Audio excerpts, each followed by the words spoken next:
Hi friends, welcome మన ఉమ్మడి వంటలు ఛానల్ కి.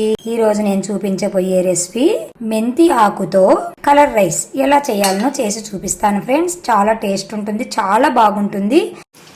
మాది కొంచెమే అన్నం కాబట్టి నేను చిన్న కట్ట తీసుకున్నానండి. దీన్ని చిన్న చిన్నగా కట్ చేసుకోవాలి. ఇలా కట్ చేసి పెట్టుకున్నాను నేను. ఇప్పుడు పోపు వేసుకోవాలి. మనము ఒక పెద్ద స్పూన్ మైన ఆయిల్ వేసుకున్నాను.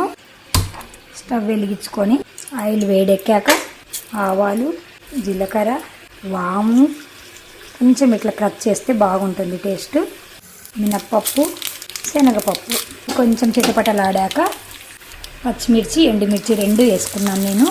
మీ ఇష్టం అండి అది. కొంచెం సేపు వేగాక సన్నగా దొరుకున్నాం కదా, ఈ మెంతం కూరను కూడా ఇందులోనే వేసి కొంచెం సేపు జస్ట్ కొంచెం కలబెట్టుకోవాలి.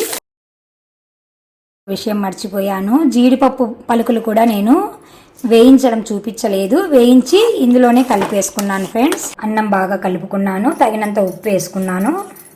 నిమ్మరసం వేసుకున్నాను. పచ్చి కొబ్బరిని మిక్సీకి పట్టి పెట్టుకున్నాను. ఇది కొంచెం వేసుకుంటాను. ఇష్టమైతే అంతా కూడా వేసుకోవచ్చు ఫ్రెండ్స్. అది కొంచెం అన్నమే కాబట్టి నేను సగం వేసాను. ముందుగా వేయించి పెట్టుకున్నాను కదా, ఈ మిశ్రమాన్ని కూడా ఇందులోనే ఈ అన్నంలోనే వేసి ఇప్పుడు ఈ మిశ్రమం అంతా బాగా కలిసేట్టు కలుపుకోవాలి ఫ్రెండ్స్. చాలా బాగుంటుంది ఫ్రెండ్స్, చాలా టేస్ట్ ఉంటుంది. మీరు కూడా తప్పకుండా ట్రై చేయండి.